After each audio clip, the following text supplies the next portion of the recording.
मनुष्य का जीवन बाहर से जितना जटिल दिखता है, भीतर से उतना ही सरल है। यह केवल एक विचार की प्रतिछाया है। हमारे जीवन की प्रत्येक परिस्थिति, प्रत्येक संबंध, प्रत्येक सफलता या असफलता अंततः हमारे विचारों की ही उपज होती है। हम जो सोचते हैं वह धीरे धीरे हमारी आदत बन जाती है। आदतें हमारे कर्म तय करती हैं और कर्म से हमारा भाग्य रचा जाता है। इसी गहन सत्य को रामकृष्ण परमहंस ने सहज, प्रेम पूर्ण और दिव्य भाषा में समझाया कि सोच मात्र विचार नहीं है, वह आत्मा की दिशा तय करने वाली शक्ति है। श्री रामकृष्ण की समस्त साधना, शिक्षाएं और जीवन यही दर्शाते हैं कि अगर मनुष्य अपनी सोच को ईश्वरमय, प्रेममय और सेवा भाव से भर दे तो वह स्वयं ही ईश्वर स्वरूप हो जाता है। तुम्हारा विचार ही ब्रह्म बन जाता है। श्री रामकृष्ण कहते हैं कि मन ईश्वर का दर्पण है। जैसा मन में सोचोगे वैसा ही जीवन में देखोगे। मन अगर पवित्र है तो संसार मंदिर बन जाता है, और अगर अशुद्ध हो तो नरक बन जाता है। मन वास्तव में ईश्वर का दर्पण है। उसमें जैसी छवि तुम भरोगे, जीवन वैसा ही बनकर उभर आता है। यदि मन में प्रेम, श्रद्धा, विश्वास और भक्ति है तो प्रत्येक कार्य ईश्वरीय बन जाता है। अगर भीतर भय, मोह, ईर्ष्या और द्वेष है तो संसार दुखमय प्रतीत होता है। मन संसार को नहीं बदलता, लेकिन तुम्हारे देखने के ढंग को तो बदल देता है। यदि तुम्हारी सोच पवित्र हो जाए तो तुम्हें प्रत्येक व्यक्ति में ईश्वर की झलक दिखने लगेगी। जैसे सूर्य दूसरों से प्रभावित हुए बिना उन्हें प्रकाश देता है, वैसे ही आत्मा का प्रकाश मन के माध्यम से चमकता है। श्री रामकृष्ण कहते हैं कि मन ही साधक का पहला देवता है। पहले इसे साधो, तभी ब्रह्म को पाओगे। विचार की निर्मलता ही अनुभूति की श्रेष्ठता है। मन को पूजा की थाली बनाओ, उसमें प्रेम, समर्पण, विवेक और सेवा सजाओ। जैसी सोच वैसा ही अनुभव हो जाता है। जैसे विचार ही आत्मा की पुकार बन जाते हैं। मन को ईश्वर का आसन बनाओ, फिर देखो जीवन में दिव्यता कैसे उतरती है। विचार ही प्रारब्ध का बीज बनता है। जो हम बार बार सोचते हैं वही स्वभाव बन जाता है हमारा, और जैसा स्वभाव बनता है वैसा ही प्रारब्ध तैयार होता है। श्री रामकृष्ण कहते हैं प्रत्येक विचार, प्रत्येक कल्पना एक बीज है जो देर सवेर फल जरूर देता है। चाहे वह अच्छा हो या बुरा, फल जरूर मिलेगा। विचारों के बीज से ही भविष्य का वट वृक्ष उगता है। अगर तुम्हारे विचारों में श्रद्धा है तो भाग्य भी झुककर प्रणाम करेगा। लेकिन अगर भीतर शंका, हीनता और असुरक्षा के भाव हैं तो जीवन ठहर जाता है। ईश्वर के प्रति सच्ची आस्था रखने वाला व्यक्ति अपने विचारों को साधना मानता है। श्री रामकृष्ण कहते हैं यदि तुम लगातार सोचते रहो कि मैं ईश्वर का अंश हूं तो वह अनुभव तुम्हारी सच्चाई बन जाएगा। हमारे विचार ब्रह्मांड को संकेत भेजते हैं। तुम्हारा मन जो गूंजता है वही ऊर्जा बनकर लौटती है। नकारात्मक विचार स्वयं को जंजीरों में बांध लेने जैसा है, और सकारात्मक विचार आत्मा के पंख खोल देता है। विचारों से ही भविष्य का चित्र बनता है। इसलिए सोच को भक्तिपूर्ण, पवित्र और प्रार्थनामय बनाओ। जैसा सोचोगे वैसा बन जाओगे। विचार बदलो और तुम्हारा संसार बदल जाएगा। अपने भाग्य के चित्रकार स्वयं बनो। श्री राम कृष्ण कहते हैं, जिसे तुम दिन रात निहारते हो, अंततः तुम वैसा ही बन जाते हो। मन की आंखें जहां लगती हैं वहां आत्मा आकार लेने लगती है। यदि तुम ईश्वर को निहारोगे तो तुम्हारा जीवन ईश्वर की ओर बढ़ेगा। लेकिन यदि तुम्हारी दृष्टि संसार की माया, छल कपट, लालच और स्वार्थ में रमी रहे तो तुम उन्हीं वृत्तियों के दास बन जाओगे। जिस बात पर तुम्हारा मन केंद्रित रहता है वही बात तुम्हारे भीतर बीज की तरह पड़ रहती है, अंकुरित होती है और तुम्हारे आचरण में व्यक्त होने लगती है। श्री राम कृष्ण स्वयं मां काली की मूर्ति को घंटों निहारते थे। उनके नेत्रों में ऐसी भक्ति बसती कि वह मूर्ति उन्हें सजीव हो उठती। ऐसा लगता, ऐसा प्रतीत होता। मन से जो गहरे भाव निकलते हैं वही ब्रह्मांड में गूंजते हैं और वही जीवन की सच्चाई बनते हैं। इसलिए सोचो और देखो, जियो, ईश्वर को केंद्र में रख कर करो सब। एक दिन तुम स्वयं ईश्वर में विलीन हो जाओगे। देखने का भाव ही बनने की दिशा है। तुम्हारा दृष्टिकोण बदलता है तो तुम्हारा जीवन भी बदल जाता है। श्री राम कृष्ण कहते हैं कि ईश्वर बाहर नहीं बल्कि तुम्हारे भीतर बैठा है और उसे पाने की कुंजी है तुम्हारे अपने विचार।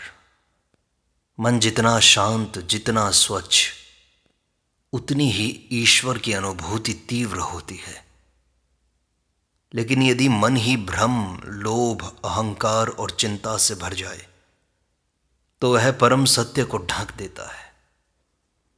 श्री राम कृष्ण कहा करते, मन यदि शांत हो जाए तो ब्रह्म स्वयं प्रकट होता है। जब मन निर्मल जल की तरह स्थिर हो जाता है तब आत्मा की झलक उसी में दिखने लगती है। इसलिए विचारों की शुद्धि ही पहली साधना है। मन को भीतर उतारो, बार बार देखो कौन सोच रहा है, क्या सोच रहा है, क्यों सोच रहा है, और फिर उन विचारों को ईश्वर के चरणों में समर्पित कर दो।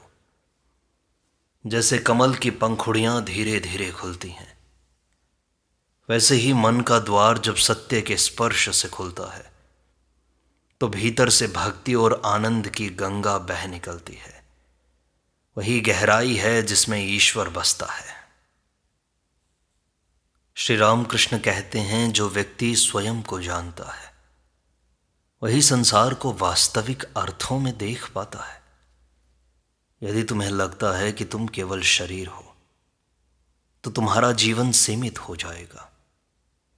लेकिन यदि तुम्हें अनुभव होता है कि मैं आत्मा हूं, ईश्वर का अंश हूं, तो तुम्हारा चिंतन ही दिव्य हो जाता है। यह सोच केवल विचार नहीं, अनुभव की सीढ़ी है। आत्मबोध ही सबसे ऊंचा चिंतन है। अपने बारे में जैसा सोचते हो वैसा ही तुम बनते हो। जो स्वयं को दुखी, अभागा या पापी मानता है वह उसी रूप को प्राप्त होता है। पर जो भीतर कहता है मैं ब्रह्म स्वरूप हूं, उसकी चेतना उसी दिशा में विकसित होती है। श्री राम कृष्ण कहते हैं, जिसे बार बार दोहराते हो वह अंत में सच बन जाता है। इसलिए अपने भीतर के स्वर को आत्मा से जोड़ो। जो सोचोगे वही तुम्हारा जीवन गढ़ देगा। आत्मबोध ही मोक्ष का बीज है। वे कहते हैं कि कल्पना साधक की पहली तपस्या है। कोई भी महान उपलब्धि पहले कल्पना में जन्म लेती है, फिर संकल्प में बदलती है और अंततः साकार होती है। जैसे बीज में वृक्ष छिपा होता है वैसे ही हर उच्च कल्पना में परमात्मा का संकेत छिपा होता है। यदि तुम कल्पना कर सको कि तुम भगवान के निकट हो तो वही तुम्हारी साधना बन सकती है। लेकिन यदि तुम हर समय डर, दोष और दुख की कल्पना करते रहो तो वही तुम्हारी आत्मा को जकड़ लेगा। श्री राम कृष्ण मां काली की कल्पना करते करते इतने एकाकार हो जाते थे कि वह मूर्ति सजीव हो उठती थी। यह शक्ति केवल भक्तों में होती है जो भीतर के विचारों को ईश्वर से मुक्त होकर उनसे शक्ति लेकर सींचते हैं। कल्पना एक आत्मिक यंत्र है, उससे सोच की दिशा तय होती है।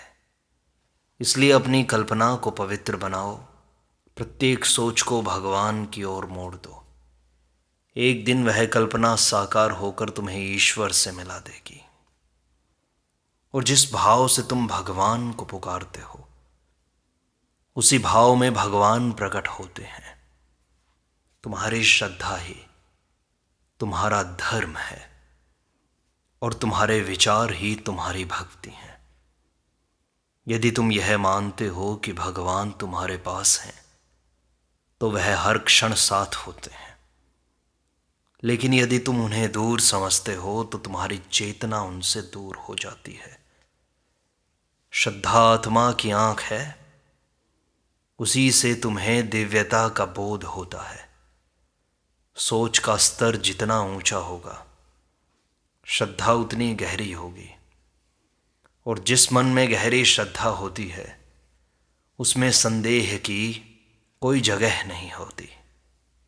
श्री रामकृष्ण कहते हैं, श्रद्धा से ही ब्रह्म को पाया जा सकता है।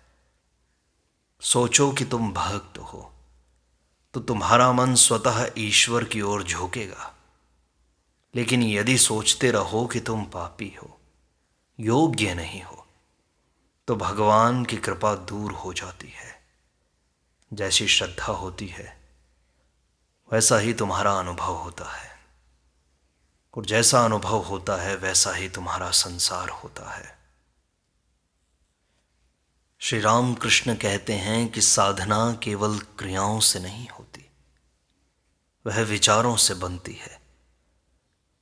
यदि तुम्हारे भीतर लगातार ईश्वर के प्रति समर्पण, प्रेम और मौन की भावना हो तो प्रत्येक श्वास साधना बन जाती है।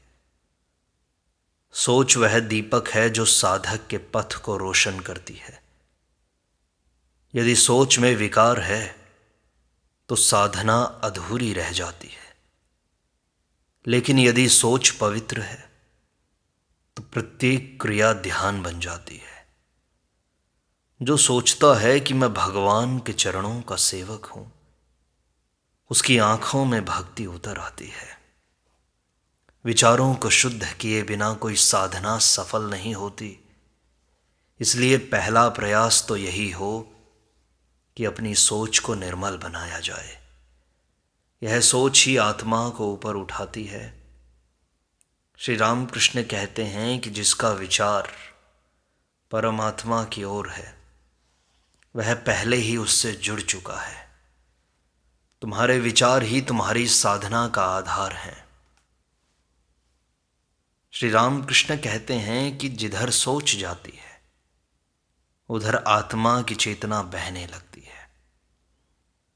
यदि तुम्हारा विचार बार बार धन, भोग या भय पर जा रहा है तो चेतना उन्हीं भावों में अटक जाती है।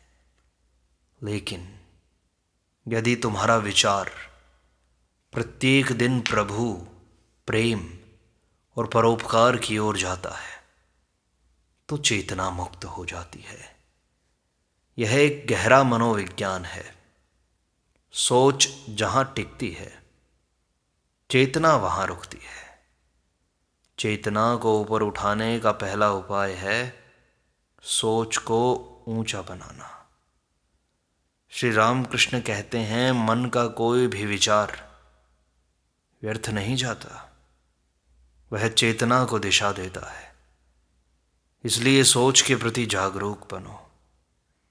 उसे भक्ति की लौ में तपाओ, जहाँ स्वार्थ से तुम्हारे विचार ऊपर उठ जाएंगे, वहीं चेतना ब्रह्म की ओर प्रवाहित होने लगेगी। जैसा तुम्हारा मन होता है वैसा ही संसार दिखने लगता है। तुम्हारा मन ही तुम्हारा संसार है। जो मन में नहीं वह संसार में नहीं। यह विचार जितना सरल है उतना ही गहरा है। यदि मन दुखी है तो प्रत्येक वस्तु बोझ लगती है। यदि मन शांत है तो संसार भी शांत प्रतीत होता है। इसलिए श्री राम कृष्ण बार बार यही कहते हैं, पहले मन को देखो फिर संसार को। जब मन में ईश्वर की स्मृति हो तो संसार भी पूजा बन जाता है। लेकिन जब मन भटका हुआ हो तो संसार माया का जाल लगने लगता है। इसलिए तुम्हारा पहला प्रयास होना चाहिए मन को ठीक तरह से समझना, संवारना और उसे ईश्वर की ओर मोड़ देना। जैसा मन वैसा ही संसार। संसार को बदलने की आवश्यकता नहीं, मन को बदलो, संसार अपने आप बदल जाएगा। तुम्हारी संगति विचारों की धारा को तय करती है। मनुष्य जिस वातावरण में रहता है, जिन लोगों से घिरा रहता है, वही उसकी सोच को आकार देते हैं। यदि तुम महापुरुषों की संगति में रहोगे, उनकी बातें सुनोगे, तो तुम्हारे विचार दिव्य और निर्मल बनेंगे। लेकिन यदि तुम लोभी, भोगी, निंदक या द्वेष रखने वालों की संगति में हो, तो अनजाने में ही वही वृत्तियां तुम्हारे मन में घर कर लेंगी। संगति केवल बाहरी नहीं होती, वह पढ़े हुए ग्रंथों, सुने गए विचारों और देखे गए दृश्यों से भी बनती है। श्री रामकृष्ण कहते हैं, भक्ति की पहली सीढ़ी है शुभ का संग, सत्य का संग। जब संगति बदलती है तो सोच बदलती है, और जब सोच बदलती है तो भाग्य बदल जाता है। इसलिए अपनी संगति को ईश्वरमय बनाओ। उन लोगों से जुड़ो जो तुम्हें ऊपर उठाते हैं और जिनके शब्दों में आत्मा की सुगंध होती है। यही सबसे बड़ी तपस्या है कि अपने मन को उच्च से उच्च संगति में समर्पित कर देना, और वहीं से तुम्हारा निर्माण होना शुरू हो जाता है। श्री राम कृष्ण कहते हैं, शब्द तुम्हारे विचार बन जाते हैं और तुम्हारे विचार तुम्हारी नियति तय करते हैं। शब्दों को कभी भी हल्के में मत लो, वे भीतर के भावों को जन्म देते हैं। जब तुम बार बार किसी बात को कहते हो तो वह बात धीरे धीरे तुम्हारी सोच बन जाती है, विचार बन जाते हैं। यदि तुम दिन रात कहते रहो कि मैं दुखी हूं, असफल हूं, पापी हूं, तो वही सोच जीवन का ढांचा बन जाती है। लेकिन यदि तुम प्रेम, आशा और आत्मबल से भरे शब्द बोलो, जैसे मैं ईश्वर का अंश हूं, मैं समर्थ हूं, मैं शुद्ध आत्मा हूं, तो भीतर की चेतना भी उसी अनुरूप ढलने लगती है। श्री राम कृष्ण कहते हैं, जैसा जपते हो वैसा ही बनते हो। इसलिए शब्दों को साधना का माध्यम बनाओ। अपने ही शब्दों से अपना जीवन बदल लो। शुभ बोलो, शुभ को सोचो, शुभ बन जाओ। हर शब्द ईश्वर की ओर ले जाने वाला मंत्र बन सकता है, यदि वह प्रेम, विश्वास और भक्ति से ओतप्रोत हो। तुम्हारी वास्तविक सोच तब आती है जब मन मौन होता है। हमारी सामान्य जो बात होती है, विचार होते हैं, अक्सर शोर, भय, कामनाओं और प्रतिक्रियाओं से बनते हैं। लेकिन जब मन मौन होता है तब जो विचार उठता है वह आत्मा से आता है। मौन सोच की जननी है और वही आत्मबोध की पहली सीढ़ी है। मौन में ही परमात्मा बोलते हैं। यदि तुम सोच को बदलना चाहते हो तो पहले मौन को अपनाओ। दिन में कुछ क्षण केवल शांति से बैठो, बिना किसी इच्छा के, बिना किसी विचार के, केवल मौन होकर। देखो कि तुम्हारे भीतर से कैसे दिव्य विचार निकलने लगते हैं। मौन ही वह भूमि है जहाँ भक्ति के बीज अंकुरित होते हैं।